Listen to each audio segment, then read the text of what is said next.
한번 가볼게요. 지금 우리가 예수께서 그 십계명을 다시 재해석을 해주시는데, 십계명은 우리가 지켜야 하는 계명이 아니다. 뭐 지킨다는 말은 맞는데요. 지킨다는 게 내가 애써서 규정대로 사는 거가 아니고요. 오히려 약속을 내가 키핑한다 이런 말이에요.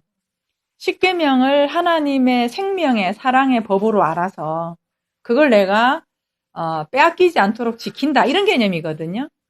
이제 그런 개념인데 우리는 십계명조차도 율법이나 어떤 절기나 희생제사나 이런 것들을 우리가 하는 행위로 알고 있다는 거지요.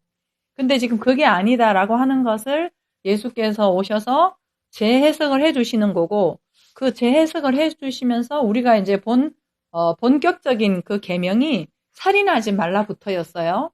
그거 잠깐 언급을 하고 제가 들어갈게요. 살인하지 말라가 희생제사 하지 말라라 그랬잖아요. 그 희생제사 하지 말라라고 하는 거는 뭐냐 하면은 희생제사는 우리가 하는 게 아니니까. 예수 그리스도께서 제물로 오실 것을 얘기를 하는 거니까 우리 보고 희생제사 계속하면 안 된다라고 얘기하는 거고, 근데 우리 성경에 있는 것처럼 마태복음 5장 21절부터 있잖아요. 거기에 있는 것처럼 살인하지 말라라고 해도 맞아요.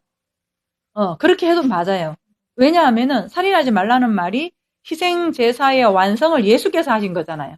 근데 우리는 예수께서 단번에 희생제사 개념을 완성하셨는데 우리가 오늘 또 가서 제사 드리고 내가 어제 잘못해가지고 오늘 또 회개하고 또 잘못했어요 라고 얘기를 하면 누구를 계속 죽이는 거예요. 예수를 계속 죽이니까 예수 더 이상 죽이지 마라. 한 번에 끝났다라고 얘기를 하는 거고, 그 희생제사를 안 할 수 있는 원리가 5장 21절부터 설명이 되어 있잖아요. 안 할 수 있는 그 원리가 그 형제와 더불어 하나 되는 것. 하나 되는 방법이 희생제사를 통해서 죽고 영으로 하나 되는 거니까 당연히 희생제사 개념이 끝나요. 내가 성령으로 하나가 되면, 성령의 법으로 성취가 되면 내가 애써서 노력하고 하는 행위가 끝이 나요. 끝이 나니까 그분과 내가 영으로 이제 하나가 되는 거죠. 그리고 근데 만약에 내가 아직도 여전히 뭔가를 해야 된다라고 하는 그 도덕법이나 규례나 전통이나 이런 거 안에 내가 머물러 있다면 너 감옥에서 못 나온다. 그 감옥이 뭔데? 내 안에서 계속해서 심판자가 있는 거잖아. 이러면 안 되고 저래야 되고 이건 틀렸고 이거는 맞고, 이거 구조에서 못 벗어나니까 너는 그냥 지옥 이렇게 되는 거죠. 그래서 이 계명을 네모 반듯하게 완성해서 넘겨받아야지. 그러니까 사랑으로, 계명으로 주어졌던 그 말씀을 약속으로 사랑으로 깨달아서 이해해야지 네가 완성 성전이 된다. 요게 살인하지 말라에서 말씀을 하신 거고, 이어서 마태복음 5장 27절이죠. 27절부터가 간음하지 말라 이렇게 얘기를 한 거예요. 간음하지 말라 내가 너희들한테 얘기를 했었잖아. 근데 그것을 너희는 너희식으로 들었지 내가 다시 원래 내가 말한 의도대로 설명해 줄게 하시면서 28절에 너희에게 이르노니 음욕을 품고 여자를 보는 자마다 마음에 이미 간음했다라고 할 때 우리가 음욕이라고 하는 단어를 좀 살펴봤어요. 그 음욕이 뭐냐 하면 우리는 그냥 음탕한 눈으로 보는 어떤 그 정도로 생각하는데, 그 음욕이라고 하는 게 에피투메오라 그랬잖아요. 그 에피투메오가 어근이 듀오에서 왔다 그랬죠. 그 듀오가 뭐라 그랬어요? 제사 드리려고 하는 열정, 내가 뭔가 하려고 하는 열정. 그래서 성경에서 말하고 있는 음욕은 내가 뭔가 하려고 하는 열정이라 그랬어요.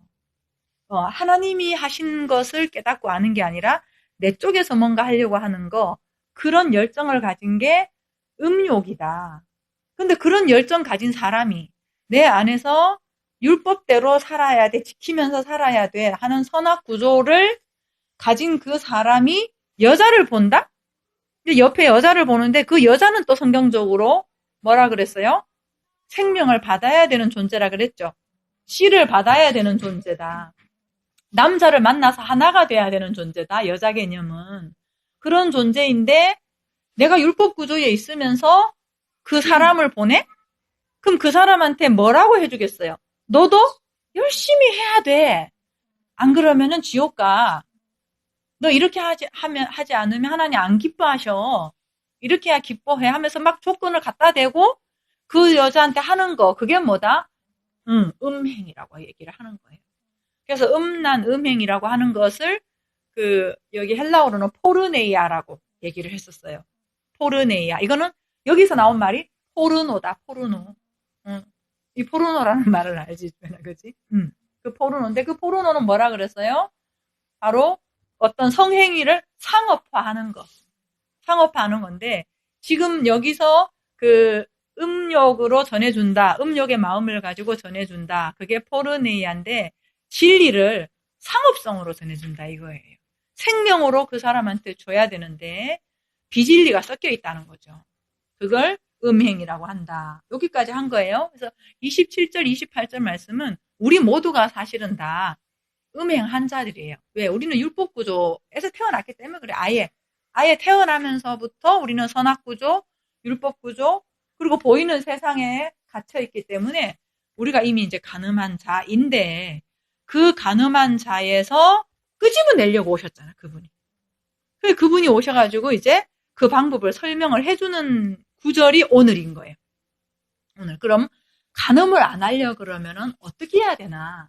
라고 하는 말씀이 좀 개략적으로 한번 볼게요. 29절과 30절이에요. 29절과 30절이 간음을 안 할 수 있는 비결을 얘기를 하는 거고요. 그 다음에 31절과 32절은 다시 하나로 합쳐지는 원리를 얘기를 해주는 거예요. 그래서 우리가 오늘은 29절 가지고 한번 해보겠다는 거죠. 본문을 한번 읽어보면 만일 내 오른 눈이 너로 실족하게 하거든 빼어내버리라. 내 백체 중 하나가 없어지고 온 몸이 지옥에 던져지지 않는 것이 유익하며. 이거를 그냥 이 글자로 보면 어때요? 눈 빼야 돼요. 눈을 다 잡아 빼야 돼. 그러니까 우리가 막 다른 마음을 가지고 이성을 이렇게 봤으면 눈을 씻고 뭐 이런 것도 있잖아. 더러워졌다고 씻고 막 이런 의례들을 행하는데 지금 그런 얘기가 아니죠. 그건 이제 감을 잡으셨죠. 그래서 원어를 한번 볼게요. 뒤로 넘겨서 원어를 일단 좀 봐야 되는데 하나, 둘, 셋, 네 단어로 되어 있죠. 원어가. 그래서 콤마가 있고 점이 있는 한 문장, 한 문장, 한 문장이 끝나는 거예요. 5페이지예요. 한 문장, 한 문장, 한 문장이 끝나는 걸로 제가 이렇게 해왔는데 한 문장씩 한번 볼게요. 한 문장씩 보면 여기 밑에 단어가 있죠. 일단 눈을 한번 볼게요. 눈이 옵달모스인데 눈 맞아요. 근데 여기 참 환상이라는 뜻이 있다. 이게 헬라어에. 환상. 이렇게 눈이 되어 있어요. 그리고 오른 있죠. 오른. 우리 보면 오른쪽, 왼쪽 이렇게 얘기 잘 하잖아요. 근데 이 오른이 덱시오스 해가지고 오른쪽의 개념이 아니고 옳다라는 개념. 옳다 그르다 있잖아요. 그런 개념이죠. 그래서 항상 우편에 뭐 이런 얘기 성경에 많이 나오죠. 그 다음에 실족해 하거든 돼 있잖아요. 요게 스칸달리조인데 걸려 넘어지다, 함정에 들다 이런 말이에요. 그래서 요 한 문장을 보면 만약에 네 옳다라고 하는 그 눈이 너로 하여금 넘어지게 하거들랑 이런 말이에요. 실족해 하거든 이런 말이에요. 그 다음에 뒷문장을 보면 빼라 엑사이에로 해가지고 뜯어내는 거예요. 이거 굉장히 강한 용어를 쓰고 있어요. 아예 뜯어내는 거예요. 비틀어 가지고 막 이렇게 뜯어내는 그런 그 느낌이거든요. 그리고 이제 아우토스 해가지고 그것을 되어 있는데 여러분 여기 그 한글 그 밑에 괄호되어 있는 거죠. 괄호되어 있는 거는 개역 성경에 번역이 안 돼 있다는 얘기예요. 원어에만 있고 우리 성경에는 번역이 안 된 거예요. 이게 그것을 아우토스가 번역이 안 됐어요. 그리고 내버리라 할 때 발로거든요. 발로 밖으로 내버리다. 어디로부터? 너로부터 그것을 빼가지고 바깥으로 내버리라 이런 거예요. 근데 여기서 봐야 되는 게 그것을 할 때 아우토스라고 되어 있는데 이제 문법상을 보면요. 남성 3인칭 단수로 되어 있어요. 그러니까 그것을이라고 하면 안 돼요. 그를 이렇게 그를 빼어내버리라 이렇게 되어 있어요. 그 다음에 세 번째 문장을 보면 유익하다 하는 게 심표해로 해가지고 유익하다. 이거는 뭐 말 그대로 보면 되겠죠. 그리고 없어지고 하는 그 아폴림이 있죠. 아폴림이. 없어진다는 개념이 완전히 파괴되다 이거예요. 완전히 파괴돼서 없어지는 거예요. 그리고 백체중이라고 되어 있는 거 있죠. 멜로스인데 몸의 사지, 몸을 얘기를 하는데 어떤 부분이다 이런 뜻이에요. 이 멜로스가. 어떤 부분. 그러니까 너의 부분 중 하나가 완전히 없어지는 것이 유익하다. 너의 부분 중 하나로 있는 게 완전히 없어지는 게 유익하다. 이런 말이에요. 그러니까 지금 이게 전체적으로 이 뜻을 잘 모르시겠죠? 일단 우리는 문장을 한번 그대로 한번 풀어보는 작업하고 뒤에 가면 이제 좀 이해가 될 거예요. 그리고 그 다음 네 번째 문장에 보면 온 할 때 있죠. 홀로스예요, 홀로스. 온 전체의 모든 완전한 이런 뜻이에요. 몸은 그냥 몸이고 던지우지는 위에 있던 거랑 똑같아요. 발로 해가지고 어디에 던져지나 지옥에. 그러니까 너의 온 몸으로 지옥에 던져지지 않아야 한다. 않도록 해라. 이런 말이거든요. 요걸 뒤에 넘겨서 이어서 다시 한번 풀어볼게요. 다시 한번 5장 29절 말씀을 제가 29절하고 30절 말씀을 오늘 한꺼번에 해도 되거든요. 근데 여기 의미를 좀 더 알기 위해 가지고 29절하고 30절을 따로 뗐어요. 그러면은 아마 30절 공부할 때 가면은 확실하게 이 부분이 이해가 될 거예요. 29절 말씀을 다시 이제 좀 쉬운가? 잘 모르겠네. 한번 해볼게요. 만약에 너의 그 옳다고 하는 그 눈이 너로 걸려 넘어지게 하거든. 그를 뜯어내 버려라. 그리고 너로부터 밖으로 던져버려라. 너의 그 부분의 하나가 완전히 멸망되는 게 너한테 유익하다. 그리고 너의 그 온전한 몸으로 지옥에 던져지지 않게 하라. 일단 요 문장이에요. 29절이. 요 문장인데 우리가 요걸 이제 하나하나 알아볼 거란 말이죠. 이게 도대체 무슨 말인지. 그래서 일단은 우리가 정리해야 할 것은요. 옳다고 하는 그 눈이 뭐냐는 거예요. 그죠? 옳다는 그 눈을 빼내라 하잖아요. 그럼 뭐 정체를 알아야 빼내죠. 그죠? 30절에도 같은 문장, 이게 같은 문장인데 30절에서는 손으로 이야기를 해요. 손으로 얘기하면서 찍어버리라. 그리고 29절에서 눈 얘기하면서 빼버리라. 이렇게 얘기를 하는 거죠. 다른 내용은 똑같아요. 잘 이제 27절부터 한번 보세요. 간음 얘기가 27절, 28절이 이제 간음에 대한 원리를 얘기하는 건데 그 간음이라는 모이큐가 뭘 말한다 그랬어요?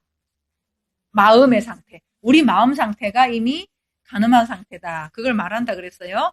그런데 여러분 마음이 어디를 통해서 이렇게 드러나요? 마음이 행동을 통해서 드러나는데 바깥으로 이렇게 보는 게 맞아요. 말도 맞아요. 근데 이제 이 마음의 상태를 드러내는 걸 우리가 이제 뭐라 그래? 말로 하면 이제 표현이 되는데 우리 마음의 상태가 뭘 통해서 이렇게 비춰져요, 바깥으로? 여기 눈이죠, 그죠?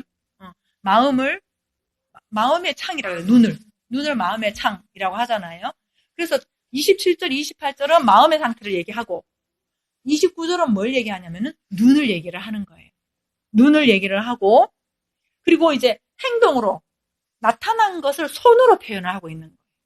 이런 식으로 지금 진전이 되고 있다를 보세요. 27절, 28절에서는 마음 상태. 그 다음에 29절에서는 그 마음이 드러나는 눈으로 얘기하고 그 다음에 30절에서는 행동으로 나타나는 손으로 얘기를 하고 있는 그 점차적으로 얘기하고 있는 순서를 일단 아시고 먼저 오른쪽, 왼쪽 할 때에 오른이라는 말은 바른이다. 영어로는 right 이렇게 쓰지요. 그래서 그 옳다고 하는 눈이에요. 그럼 여기서 옳다고 하는 그 눈은 도대체 누구를 말하는 건가? 이거를 좀 우리가 알아야 되겠죠. 그 힌트가 뒷부분에 있는 아우토스. 아까 제가 이제 그 잠깐 얘기했죠. 헬라어 아우토스가 그것은이 아니라 3인칭 단수로서 뭐라고 해야 된다 그랬어요? 그를이라고 해야 되는 거죠.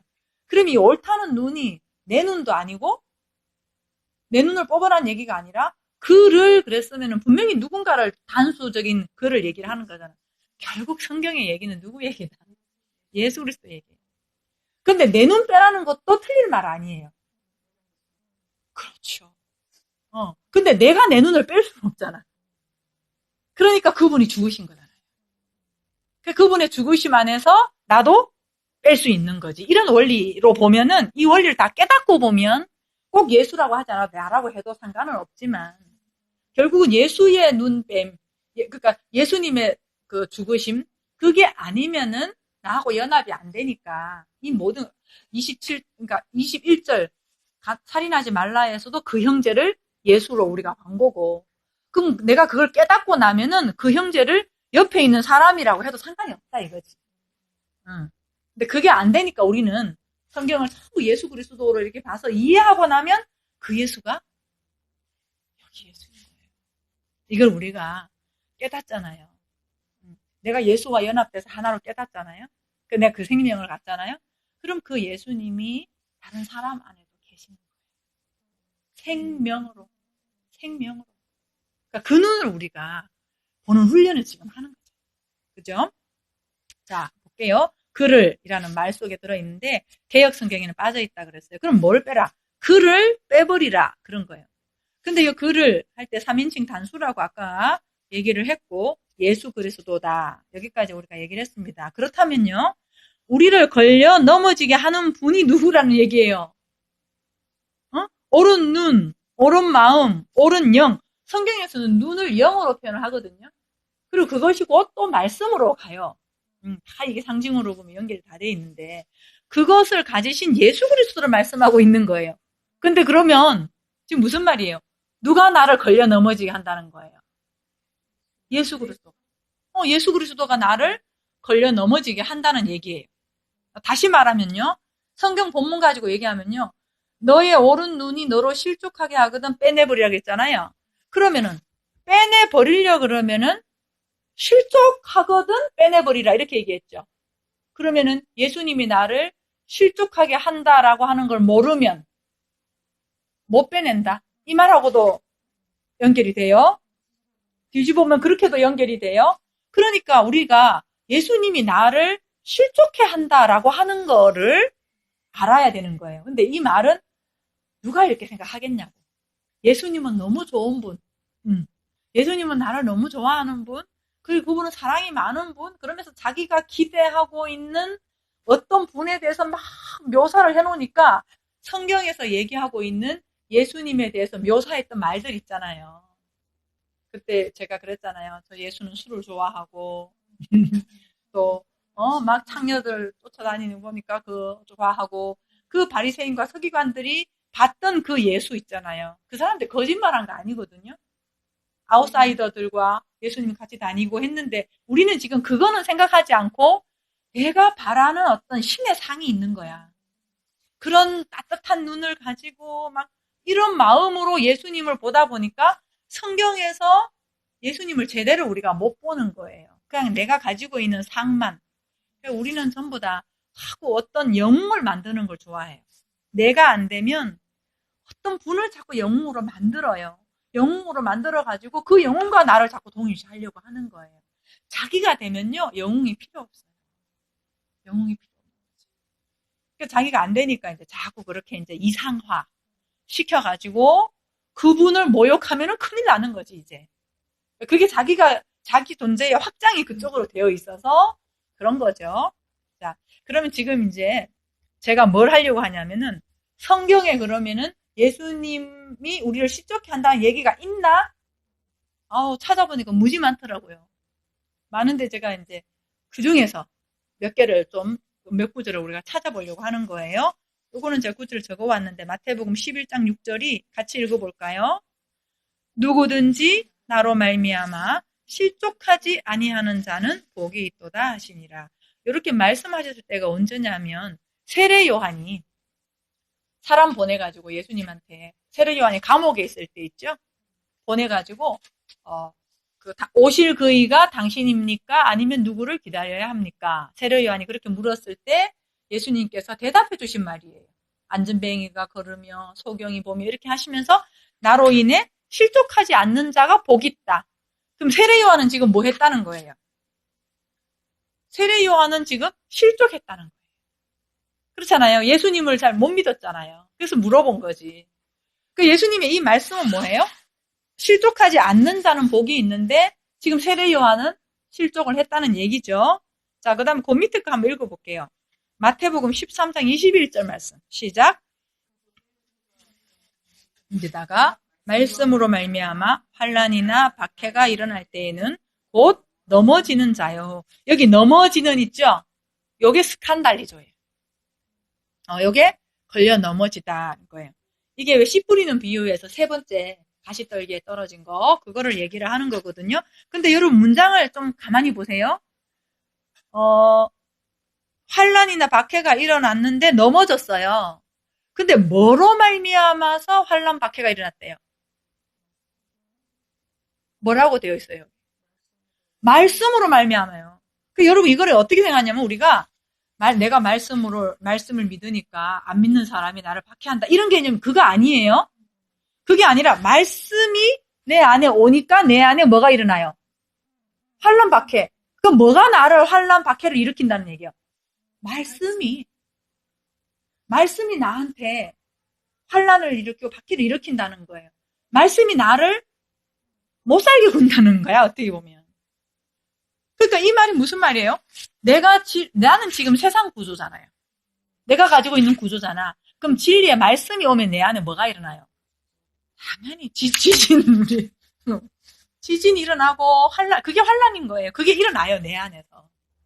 그게 뭐다? 나로 하여금 넘어지게 하는 거예요.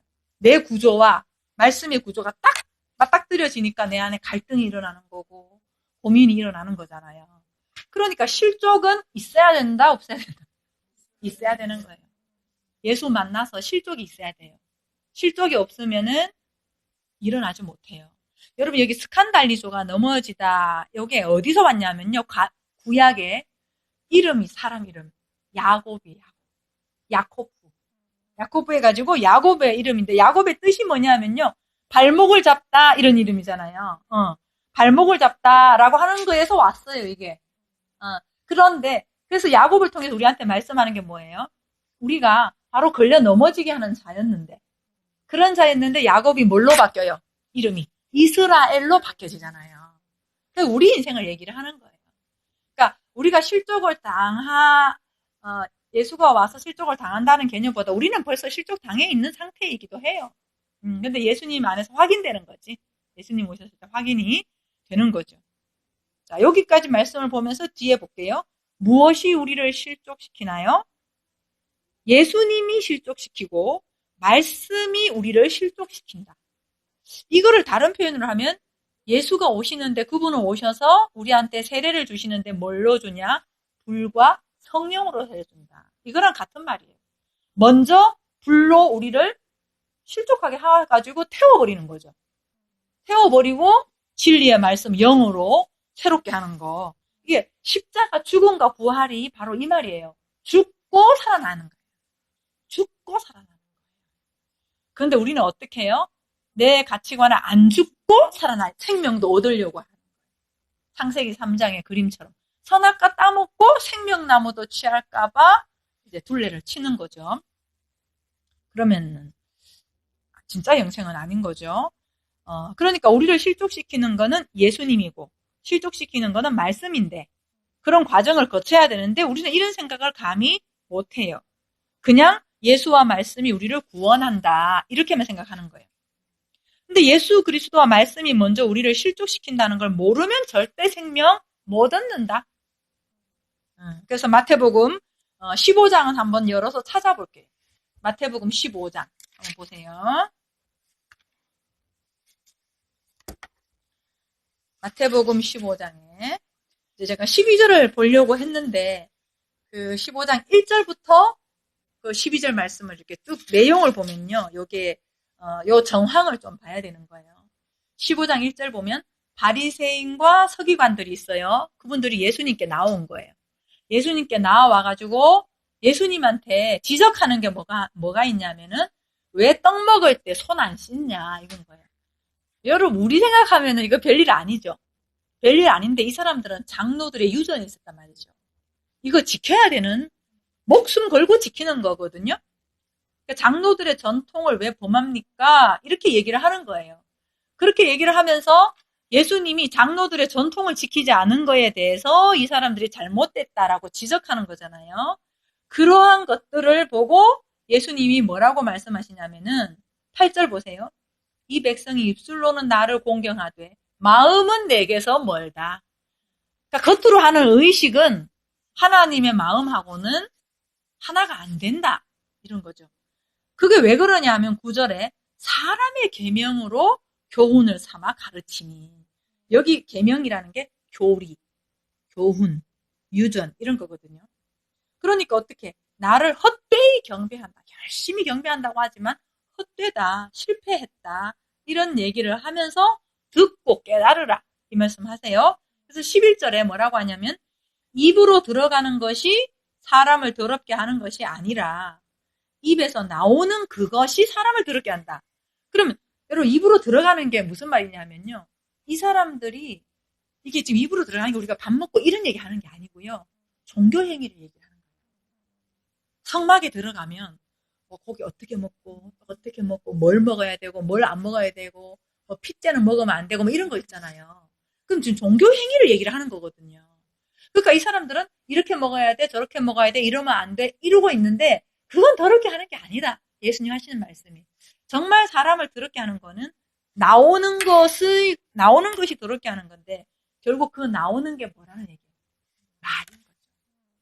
말이 더럽게 하는데 그럼 또 여기서 나오는 말이 우리가 생각하는 더럽게 한다는 거는 뭐 내 입에서 나오는 말이 욕을 하거나 이런 개념으로 더럽다 생각하지만 성경에서 말하고 있는 것은 하나의 말이 안 나오고 두 개, 뱀의 혓바닥 두 개인 것처럼 선악의 말이 나오는 거예요. 아무리 고상하게 해도 너는 이거 잘못됐어. 이렇게 해야 돼. 이렇게 나오는 그것이 더럽게 하는 거예요. 이런 거예요. 나뉘고 분리하고 쪼개는 눈으로 보고 그 말을 하는 거. 그게 더럽게 하는 거다. 왜? 거룩하신 하나님은 하나이시니까. 하나인데 그 나뉜 거잖아요. 그래서 하나인 그분 안에 우리가 하나를 가지면 거룩하다 하는 거고. 나뉘고 찢어지고 분리되는 거, 판단하는 거, 우리식으로 판단하는 거, 그것을 더럽다 이렇게 얘기하는 거예요.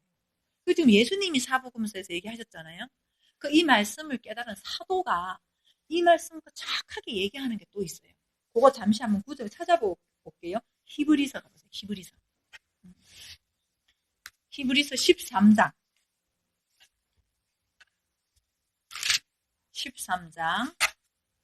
9절 말씀이에요.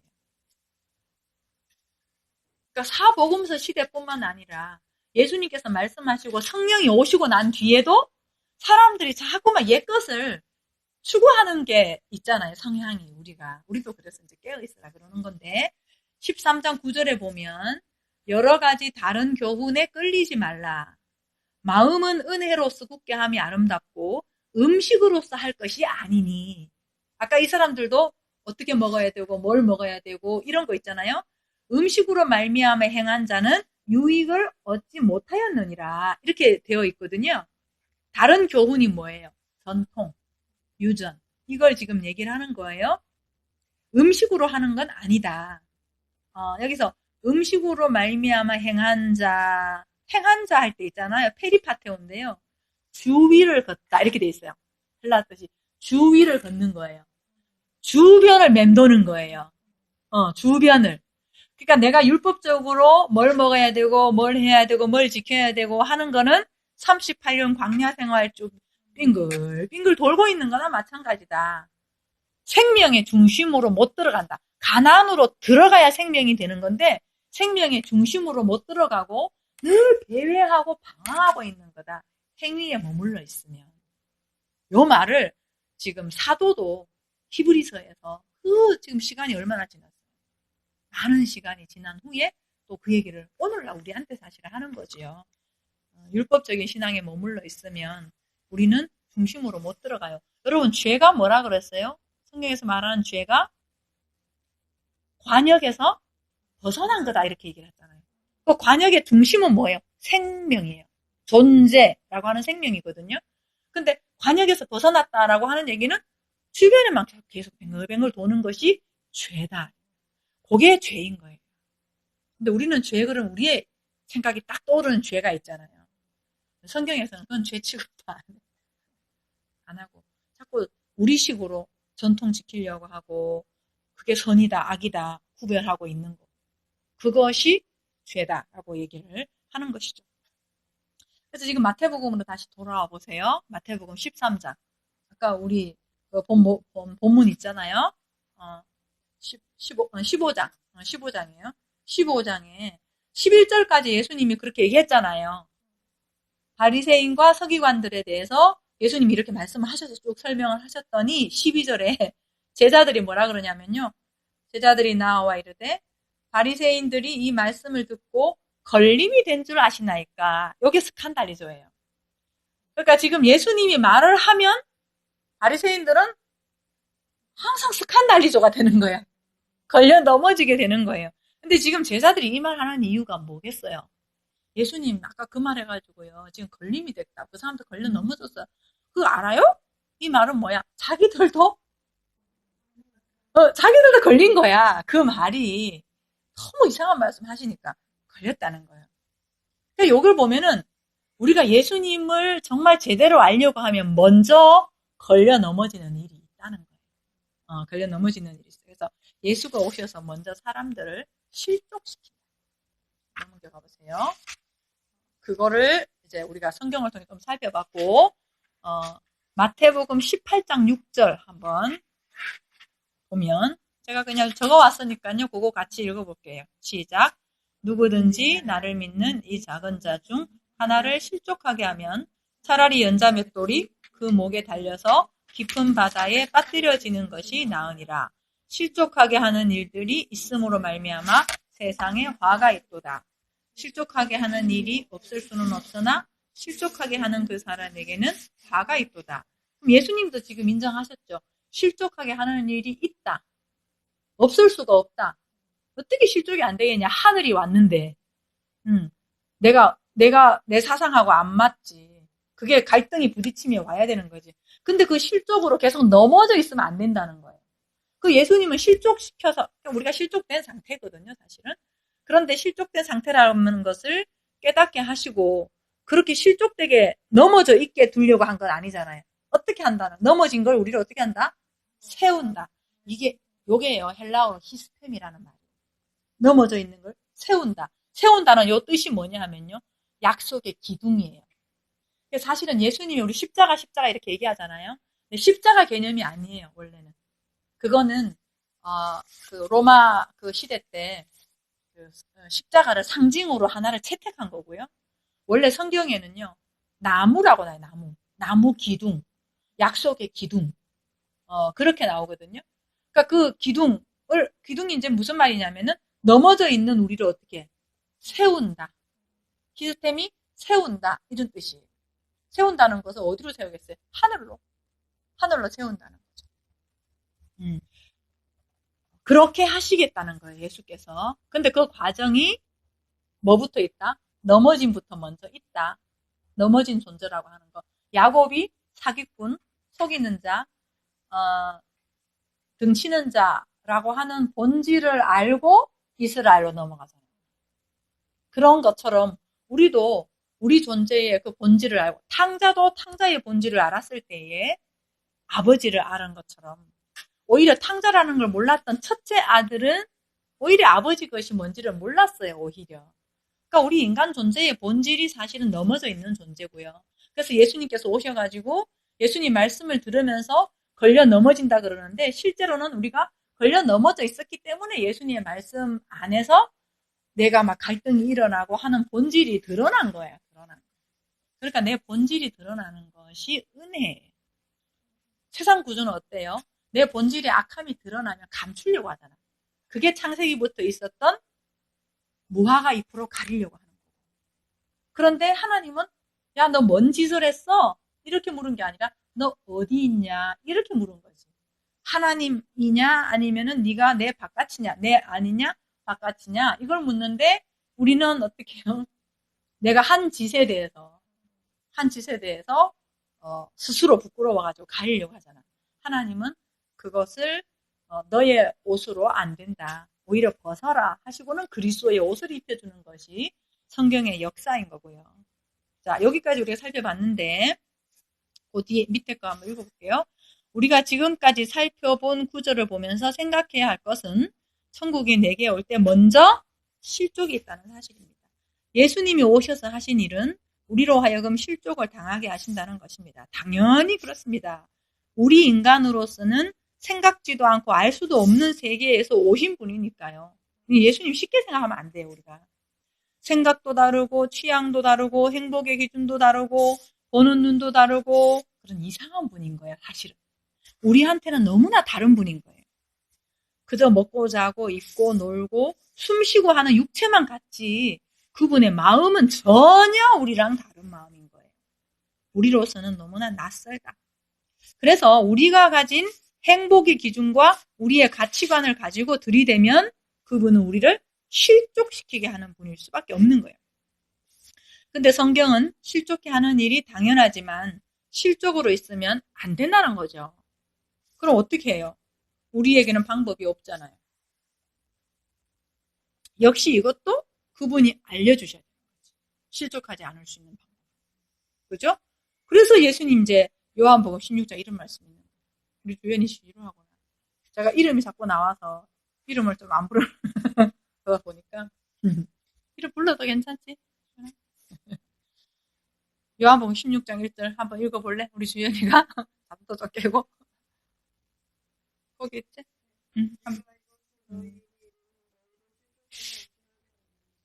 이 문장을 한번 잘 보세요. 내가 이것을 너희에게 이름은 실족하지 않으려고. 내가 이것을 너희에게 일렀다는 말이 지금 요한복음 16장 1절이거든요. 이것을 이름은 이라는 말은 이것을이 어디 기록되어 있을까요? 그 전에 16장 전까지 예수님이 유언강론을 요한복음 13장 중반부터 시작해가지고 14장, 15장까지를 쫙 이렇게 말씀을 하셨어요. 여러분이 산상수훈을 더 깊이 이해를 하면 요한복음 13장, 14장, 15장이 내 말로 들려요, 이제. 만약 이걸 이해 못하고 읽는다. 뭔 말이죠? 그래서 이제 가끔 한번 읽어보세요. 내 마음이 어느 정도 이해하나. 그러면서 가끔 읽어보시면 마음에 오는 것들이 이제 있을 거예요.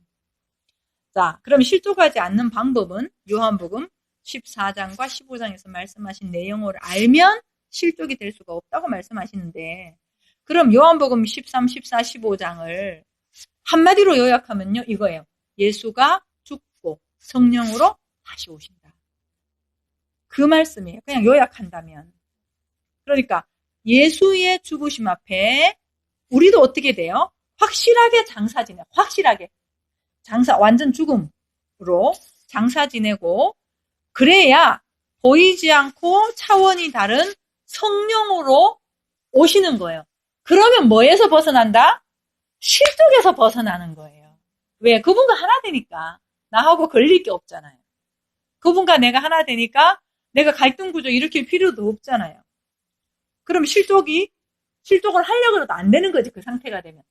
그 정도까지 얘기를 하는 거죠. 다시 말하면요.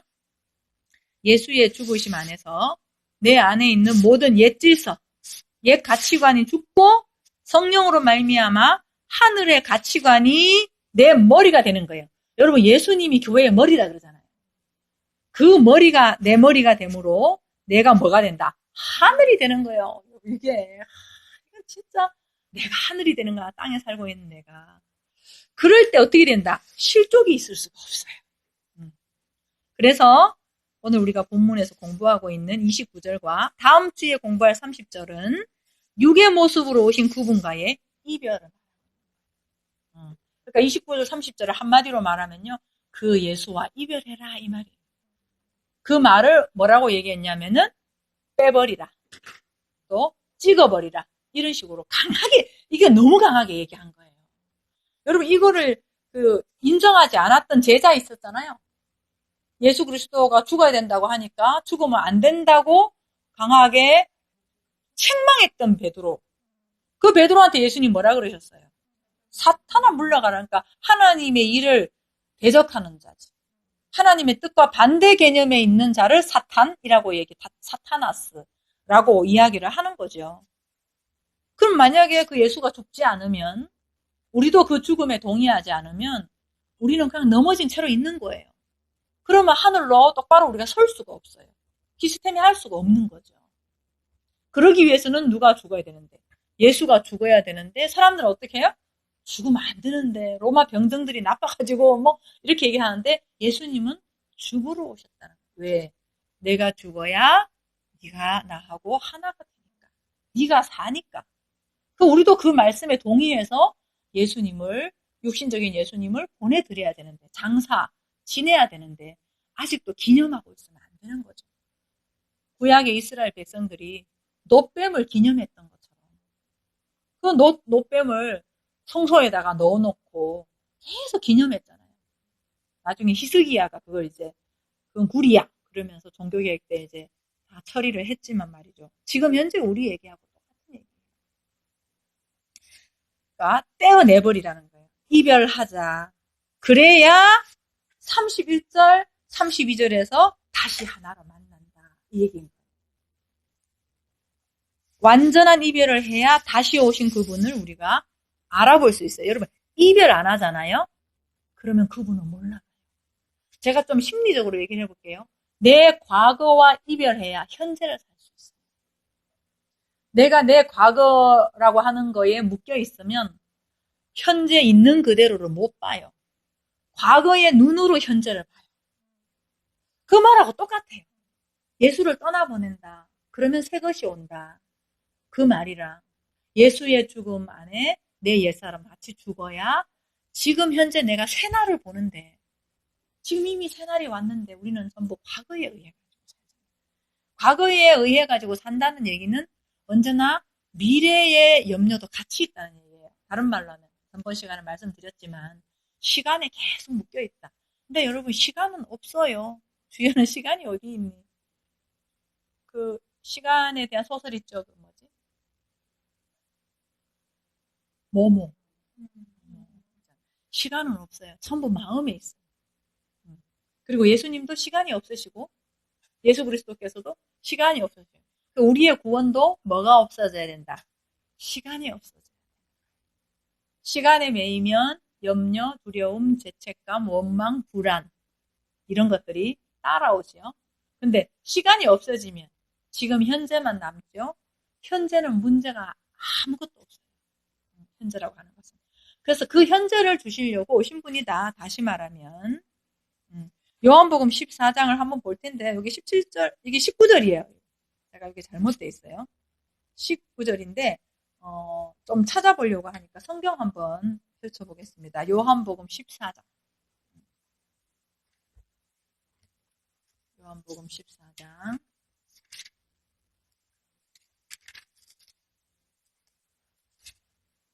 14장에 17절부터 볼게요. 17절. 요한복음 14장은 예수님이 유언강론한 거예요. 그리고 보혜사가 올 거다. 내가 죽고 이 말씀을 계속 하는데 그 보혜사에 대해서 말씀을 하시는데 17절에 그는 진리의 영이라 참의 영이라 실체라는 거예요. 실체. 근데 세상은 능히 그를 받지 못하나니 이는 그를 보지도 못하고 알지도 못함이라. 그러나 너희는 그를 아나니 그는 너희와 함께 거하심이요 또 너희 속에 계시겠습니다. 이 말은 뭐냐면 내가 죽고 가면 보혜사가 오는데 세상 육적인 구조에 율법 구조에 있는 사람은 못 본다. 나를. 그 구조 가지고 보려고 하면 못 본다. 그런데 뭐 알지도 못하니까 그런 거죠. 근데 너희는 영으로 온 그를 알아볼 거다. 왜냐하면은 너희 눈이 바뀔 거니까. 너희 눈이 성령의 오심으로 바뀔 거니까 너희와 함께 거하고 너희 안의 존재로 거하는 것을 너희가 알게 될 거야 하는 거예요. 여러분 성령을 받았다. 성령 충만하다. 만약에 우리가 그렇게 말을 한다면 지금 내 안에 존재로 계신 그분을 아는 거예요. 우리가 아직도 구름 타고 오실 막 예수님, 그리고 바깥에 어떤 걸 통해서 예수님 만나려고 하고 있다면 내 안에 오신 그분을 내가 못 본다는 그런 사실인 거, 그런 것만은 자기가 이제 알고 있으면 돼요. 알고 이렇게 하는 거예요. 내가 너희를 고아와 같이 버려두지 아니하고 너희에게로 오리라. 이게 나중에 얘기 아니거든요. 예수가 죽고 내가 다시 오겠다고 했을 때는 지금 역사적으로 보면은 언제예요? 사도행전 오순절 때. 그때 오신 거예요.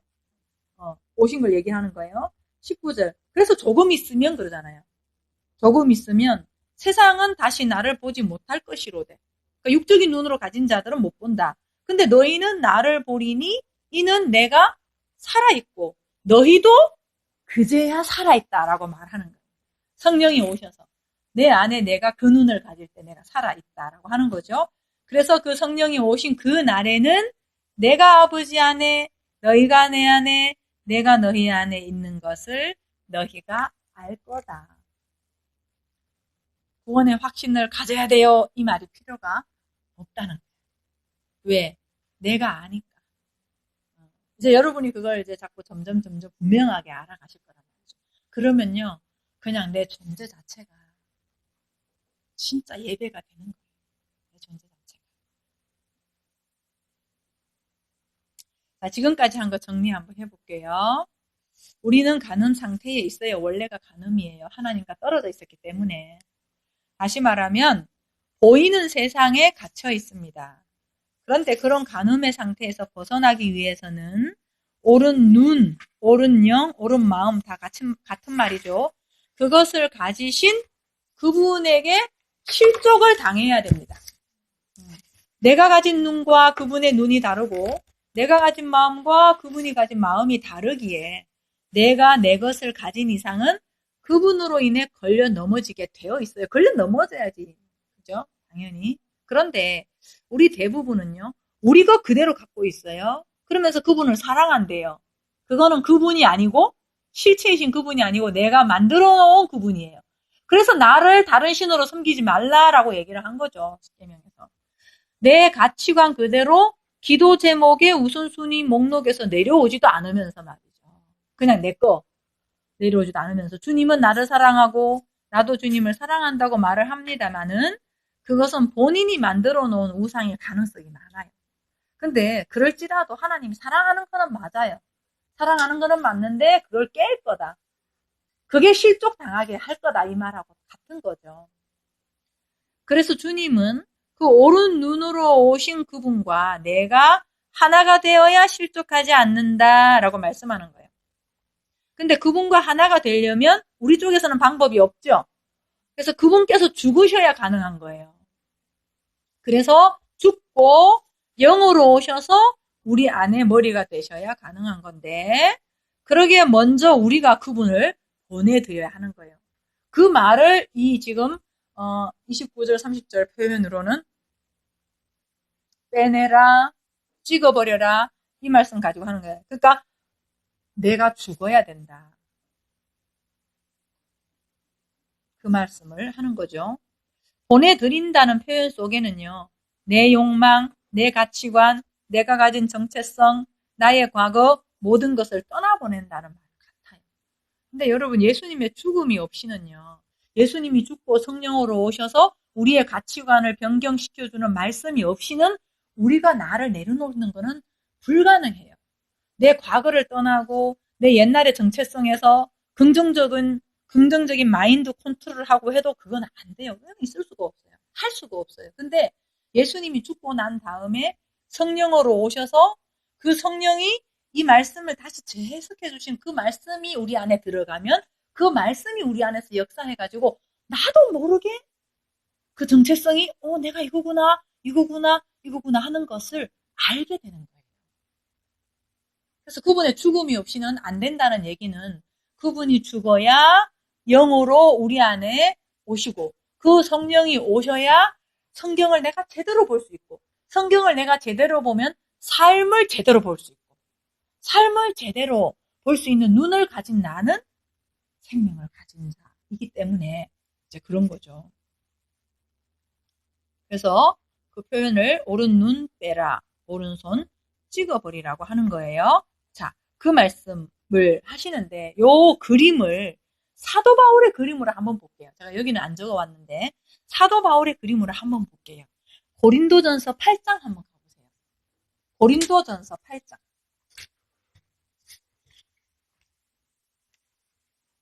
고린도전서 8장. 고린도전서 8장은요. 우상에게 바친 제물이 제목이 이렇게 되어 있죠. 제목이 이렇게 되어 있는데 앞에 부분도 참 할 말은 많은데 그냥 13절 말씀. 오늘 본문하고 연관되어 있는 부분만 좀 볼게요. 8장 13절에 그러므로 만일 음식이 내 형제를 실족하게 한다면 나는 영원히 고기를 먹지 아니하여 내 형제를 실족하지 않게 하리라. 이렇게 돼 있어요. 여기 나오는 실족 있죠, 실족. 요거 똑같은 거예요. 스칸달리조예요. 근데 지금 여러분 고린도전서는 성령이 오신 이전이에요, 이후에요? 고린도전서니까 성령이 오시고 난 이후잖아요. 그렇다면 실족이 없어야 되는 거죠. 영으로 오셨으니까. 그러니까 예수님이 육신으로 계실 때는 실족이 당연히 있어요. 성령으로 오셨으면 내 안에 실족이 없어야 되는 거죠. 근데 이제 그 마음 상태가 아직 육신 예수로 믿고 있으면 실족이 있는 거지. 있는 거지만 사도 바울은 실족에서 벗어난 상태인 거예요. 근데 사도 바울이 지금 뭘 얘기하냐면요. 음식이 내 형제를 실족하게 한 다음에 이렇게 얘기해요. 여러분 이 음식 우리가 지금 여기서 하나를 조금 봐야 될 게 우리가 이걸 보면 제사 음식 먹어도 되냐 마냐 이거 가지고 하잖아. 지금 8장 가지고 지금 제사 음식 가지고 얘기를 제사는 맞아요. 제사는 맞는데 우리가 생각하고 있는 개념에 그게 아니고 여러분 지금 고린도전서 시대 때는 예루살렘 건물 성전이 안 무너졌어요. 건물 성전이 안 무너졌으니까 뭐가 계속 있겠어요? 희생제사 계속 있는 거예요. 희생제사를 예수님께서 완성을 하셨다라고 했음에도 불구하고 그 건물 성전에서 제사 제도가 계속 이어지고 있는 거예요. 그렇게 이어지고 있는데 그렇게 이어지고 있으니까 40년의 유예 기간을 두죠. 예수님이 30년 생활하시고 돌아가시잖아요. 그리고 예수님 이후 40년 정도 지나면 예루살렘 건물 성전이 무너지거든요. 40년의 유예 기간을 둬요. 그때 유대인들이 돌아올 수 있는 그걸 이제 두는 거죠. 그걸 뒀는데 이 사람들이 계속 그 희생 제사를 하고 있었단 말이죠. 그러면서 이 사람들이 이제 따지는 게 뭐예요? 음식. 그 음식이 뭐예요? 성전에서 말하고 있는 음식을 얘기하는 거예요. 그런 거를 지금 이 사람들 얘기하는데 근데 지금 성전에서 음식을 먹는다는 얘기는 사도 바울도 그 만약에 가서 음식을 먹고 한다 그러면 여러분 제사 드릴 때 제사 드리고 나서 고기는 이렇게 먹고 하면서 먹는 거거든요, 결국. 그 먹는다는 개념은 교제를 얘기를 하는 거고 성전에서 먹는다는 얘기는 하나님과 교제권을 얘기를 해요. 그래서 왜 여러분 출애굽기 혹시 기억날지 모르겠네요. 제가 좀 복잡하게 얘기하는 것 같은데 시내산에서 그 뭐 법 받고 이렇게 하면서 70인들이 모세와 더불어서 산에 올라가잖아요. 백성들하고 분리돼가지고 처음에 여호수아만 올라갔고 그 다음에는 그 70 장로들이 올라가요. 거기서 하나님과 뭐 했대요? 먹고 마시더라. 이 표현을 써요. 그 먹고 마심이 교제거든요. 하나님과 교제하는 얘기를 하는 거거든요. 그게 어디서 이루어지냐면 성전에서 제사를 통해 가지고 하고 먹고 마심이 이루어지는 거예요. 그 규례가 이제 있는 거지. 그러니까 지금 여기서 먹는다라고 하는 개념도 이게 사도 바울이 먹는다라는 음식 얘기를 한 거는 희생 제사를 드린다는 개념이잖아요. 근데 사도 바울은 지금 뭘 안 먹는데 나는 고기를 먹지 않겠다라고 하는 얘기는 희생 제사 끝났으니까. 근데 내가 만약에 거기서 고기를 먹는다면 희생 제사를 드린다는 얘기고 그거가 뭐 하는 거다. 희생 제사를 계속 한다는 얘기는 뭐 하는 거다? 실족하게 하는 거다. 왜? 율법에 있는 거니까. 계속 율법에 있는 거니까. 보이는 행위에 머물러 있는 거니까 그것이 실족해 하는 거다. 이 말씀 하는 거예요. 그러니까 나는 영원히 고기를 먹지 않겠다. 희생제사 나는 끝났으니까. 이 말을 하는 거예요. 그러니까 여러분 참 이게 제가 이걸 보다가 여기 이제 뭐가 나오냐면 우매라는 말이 헬라어로 무슨 뜻이라고 했는지 혹시 기억나세요? 우, 매. 이제 한 글자 한 글자 이렇게 돼 있는데 우, 매가 절대 부정이라 그랬어요. 그 우도 부정, 매도 부정이에요. 똑같은 말이에요.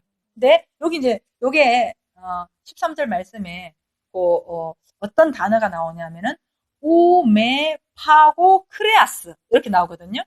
우메는 뭐라 그랬어요? 절대로 안 한다 이 말이죠.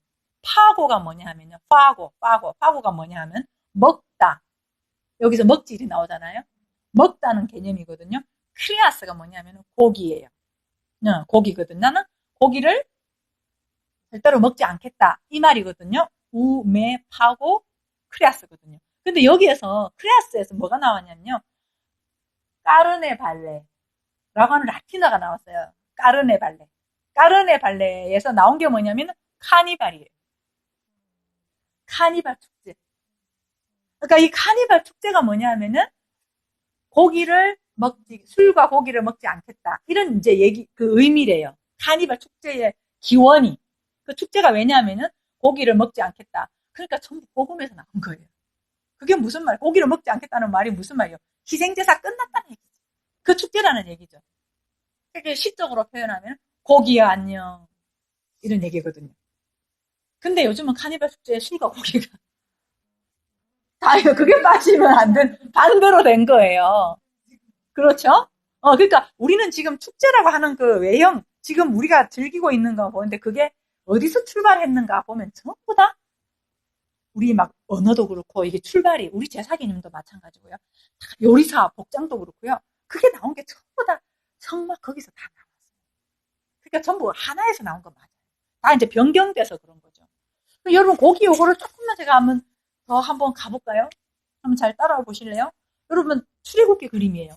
출애굽기에서 나올 때, 그러니까 출애굽기에서 나오는 게 아니라 애굽에서 나올 때 그들이 나오기 전에 절기가 6월절이잖아요. 6월절에서 막 먹으라 그러잖아요. 뭘 먹어요?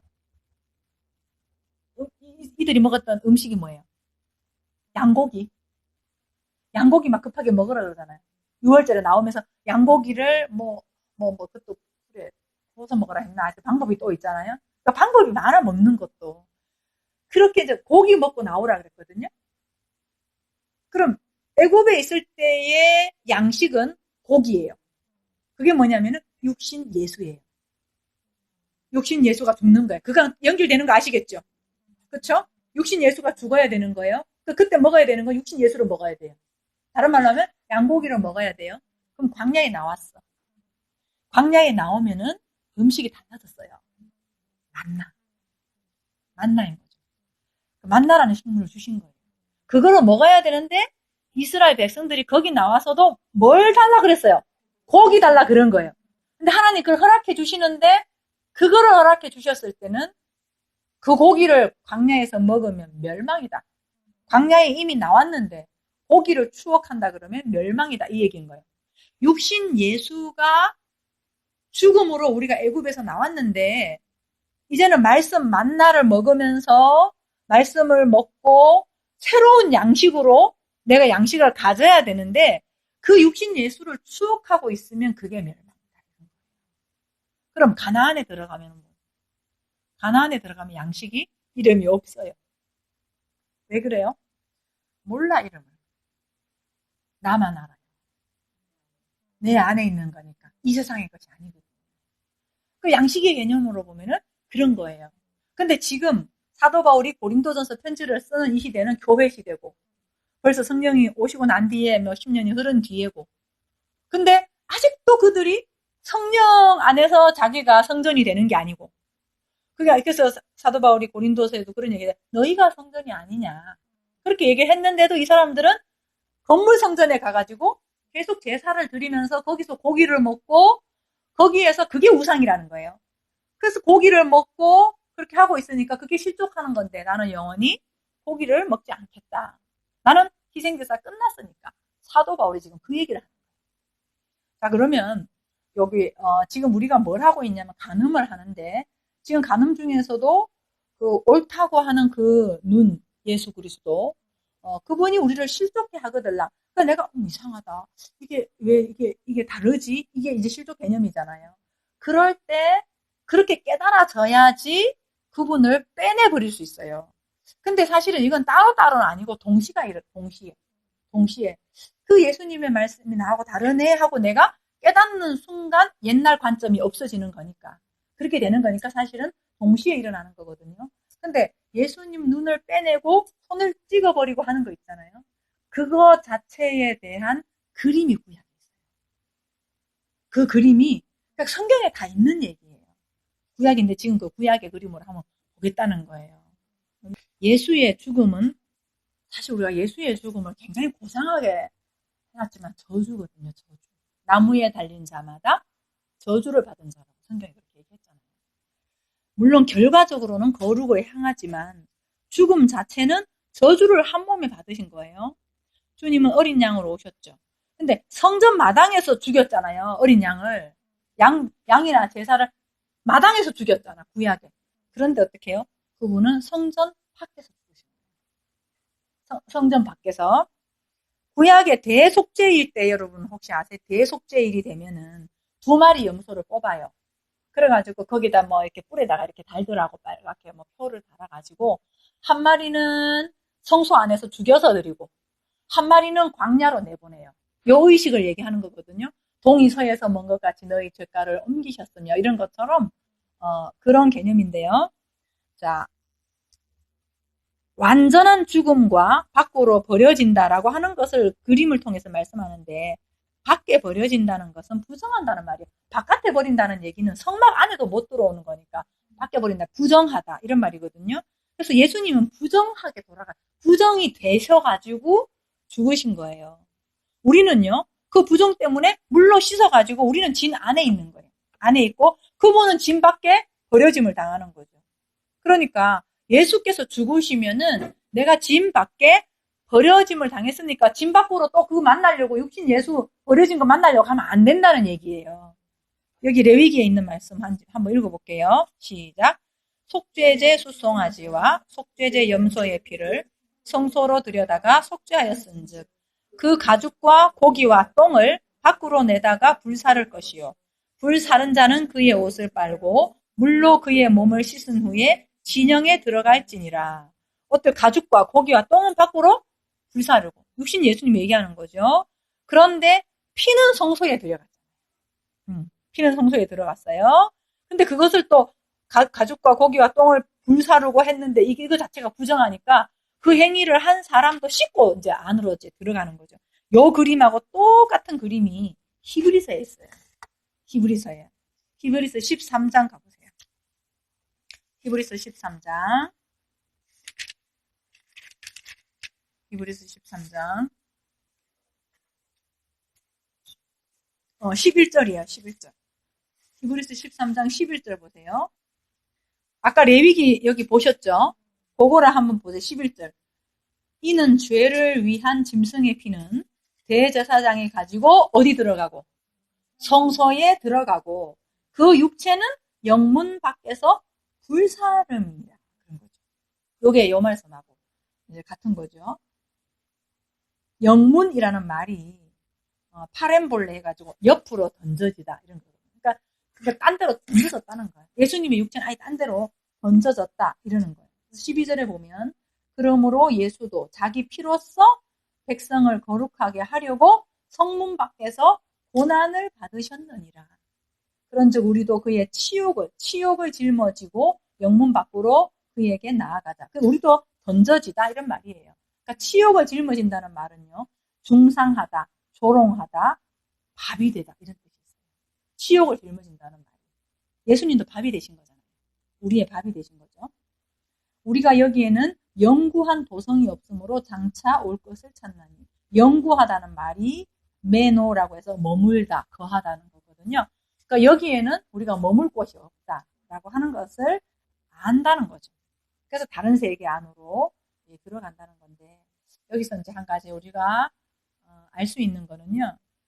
우리가 예수를 믿으면은 내가 이 세상에서 높아지고 뭔가 더 대접받을 거라고 생각을 아예 그거는 포기를 하세요. 하나님은 우리를 계속 뭐 해가시냐면 죽이셔요. 예수님이 그렇게 죽은 것처럼 우리를 계속 죽이세요. 근데 우리가 그 죽음 안에만 있으면 어떻게 살겠어요? 근데 죽음보다 더한 걸 알기 때문에 그 죽음이 하늘의 보화를 가지는 거고 하늘의 생명을 가지는 거고 큰 능력이다라고 하는 것을 우리가 알기 때문에 기쁨으로 감수할 수 있는 거지. 그래서 우리의 육은 자꾸만 쇠퇴해지고 나의 영은 날마다 새로워지는 거. 그것이 하나님이 하시는 그런 작업이에요. 그럼 피는 지금 성소 안에 들어갔죠. 근데 육은 바깥으로 불살랐어요. 그 피가 피라고 하는 말이 무슨 말이에요? 피와 물과 성령을 하나다 이렇게 얘기합니다. 결국은 말씀인 거예요. 말씀. 그 말씀의 진행 과정이 피가 되고 물이 되고 성령이 되고 이렇게 표현을 한 거예요. 그래서 그거는 성소 안에 들어간다 이렇게 얘기한 거예요. 나중에 여러분 한번 찾아보세요. 요한일서 5장 8절에 있어요. 요한일서 5장 8절에 있고 제가 이제 영상 작업할 때 이런 것들은 이제 띄울 거예요. 자, 그러면 우리는 어디로 들어가야 돼요? 예수님은 영문 밖에 버려짐을 당한 거죠. 거기서 저주받으신 거잖아요. 근데 그 예수 때문에 예수의 피로 말미암아 우리는 안으로 들어가는 거예요. 지성소 안으로 들어가서 누구와 하나 돼요? 그분과 하나 되는 거야. 하나 되면 우리도 어떻게? 우리의 육신적인 거에 있어서는 영문 밖에서 우리가 계속 죽어나가는 거예요. 제가 요한계시록을 그래서 요한계시록 열심히 좀 이제 다시 좀 한번 올리려고 제가 그냥 요즘 자꾸 머물렀는데 요한계시록의 뒤에 가면은 막 포도즙 틀을 밟고 피가 튀기고 막 그런 얘기 있잖아요. 그런 얘기들이 전부 다 우리 피를 얘기해요. 예수님 피와 더불어서 우리 피. 성경은 창세기도 나를 창조하는 그 창조 얘기고 요한계시록도 크게 보면 나의 옛 성전을 허물고 그래서 내 피를 하나님 원하시는 거예요.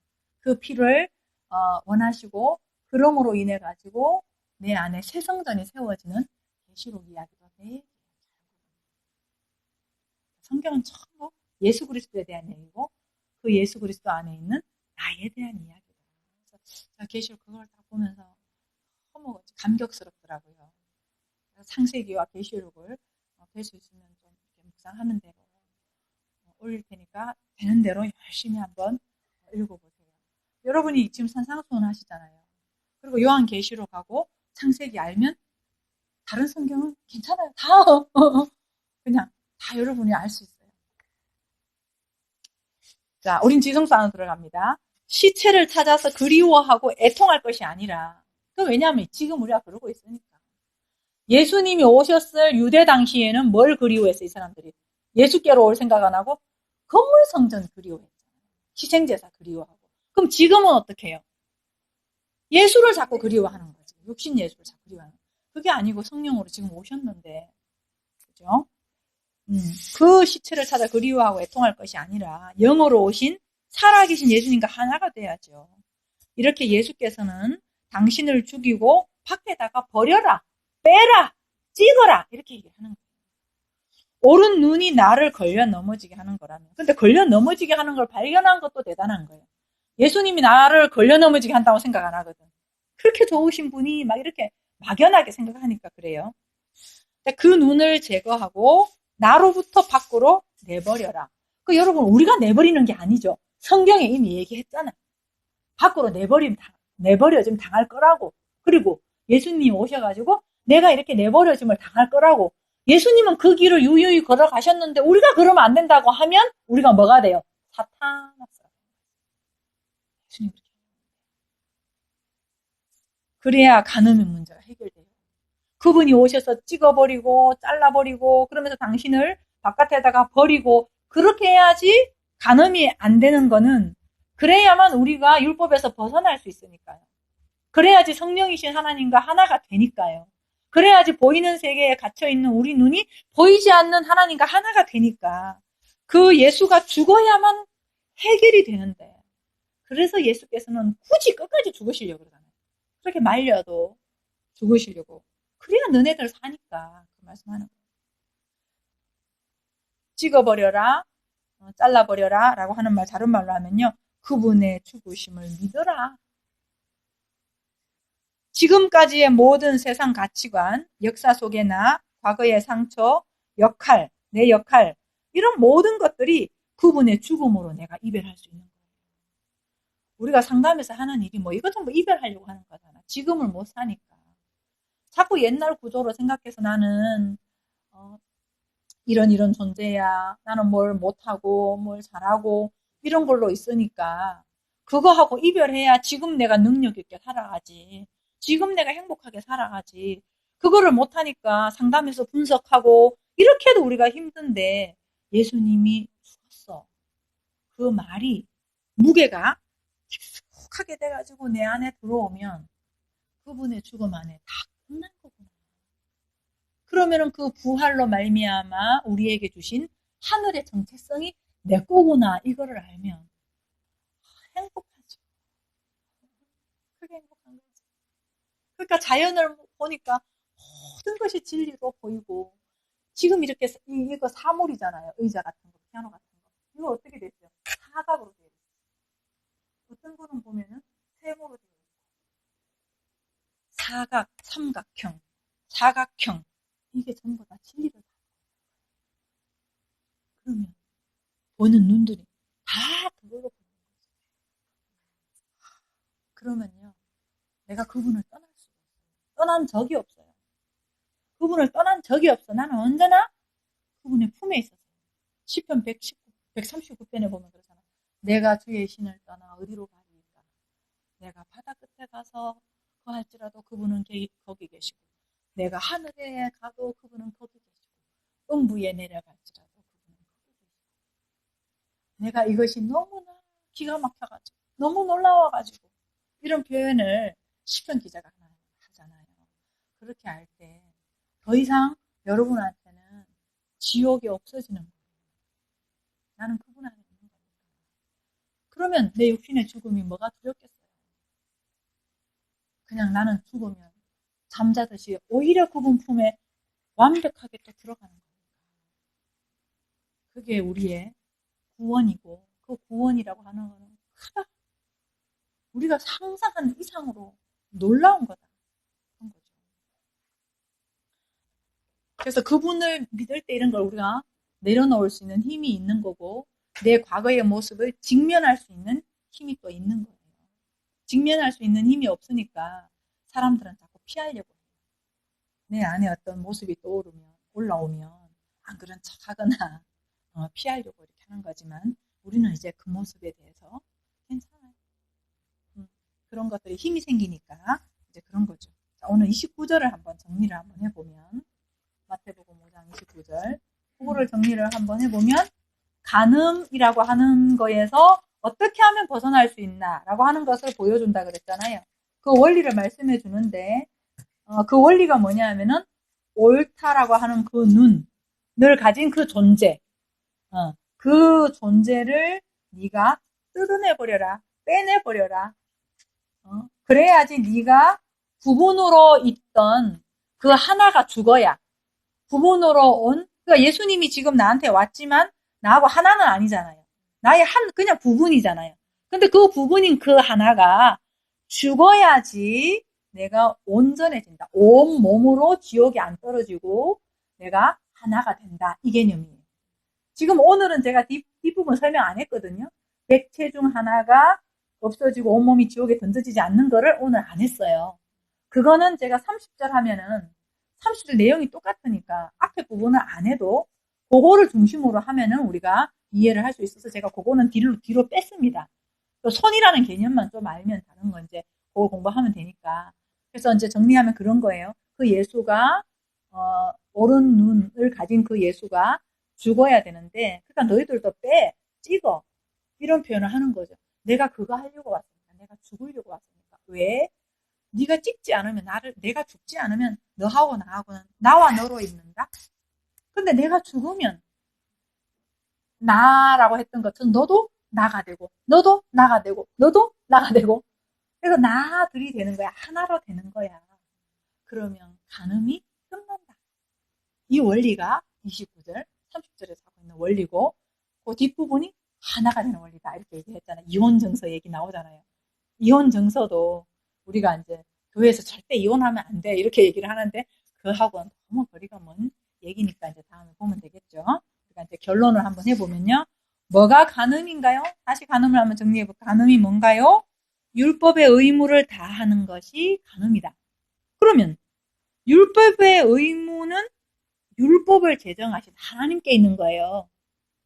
그런데 우리가 의무를 하려고 하면은 망가진다. 우리식으로 하려고 하기 때문에 하나님이 의무를 완성하셨어요. 그래서 그 율법을 이루기 위해서 아들로 나타나신 거예요. 아버지는 안 보이잖아요. 아들이라는 이름으로 나타난 거예요. 예수께서 율법의 마침이 되신다는 말씀이 바로 이거예요. 그분이 율법 주셨으니까 그 율법을 당신이 완성하러 오신 거죠. 그가 완성하셔서 우리에게 사랑의 계명을 주신다는 거, 그게 완성이에요. 율법을 계명으로 내가 규례로 지켜야 된다라고 한다면 우리가 오해한 거잖아요. 근데 예수님께서 오셔서 다시 재해석해 주심으로 내가 깨달으면 사랑이구나라고 하는 것을 아는데 사랑으로 내가 깨달아 알잖아요. 그러면은 완성한 거야. 이렇게 말씀하는 거예요. 그래서 사랑은 율법의 완성이라고 하고 이것을 새 계명을 너희에게 주노니라고 했을 때 그 새 계명이라는 말도 그런 거예요.